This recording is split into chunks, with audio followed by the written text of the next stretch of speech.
While so much of Phase 3 hinges upon Thor Ragnarok's time frame, most timelines place it incorrectly, for a simple yet understandable mistake. This is part 17 of a 20-part video series discussing when each film in the MCU takes place. So, when does Thor Ragnarok take place?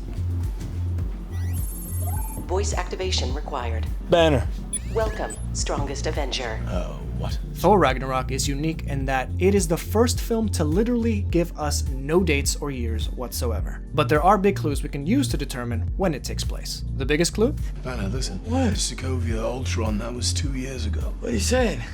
Well, I've been Hulk for 2 years? Banner reiterates his frustration at the fact that it's been 2 years later in the film. Maybe the fact that I was trapped for 2 years inside of a monster made me a little weird. it's okay. So, as we determined in part 11 and 13 of this series, the events in Sokovia occurred in the summer of 2015. 2 years from this date would be sometime in 2017. It's generally assumed that the film occurs in November of 2017, considering the weather and attire in New York when Thor and Loki visit. And I have no qualms with that. We know that a good amount of time has passed since the main events in Doctor Strange, as he's now fully adept at his powers. But the confusion comes in with the mid-credits scene, which clearly occurs just before the start of Infinity War, which you'll note that in part 19 definitely takes place in 2018. So how can we reconcile this? There's clearly what appears to be a 5 to 7 month gap between the end of the film and the start of the mid-credits scene. And why not? There are plenty of mid and post-credits scenes that don't occur during the main time frames of the films they're attached to. This movie is no different. Many months pass between the end of Ragnarok and the start of the mid-credits scene. And what about Sakaar? Are we to assume that Sakaar messed with the timeline of the film? After all, Time works real different around these parts. this line may have been introduced to help explain the time disparity we discussed earlier, but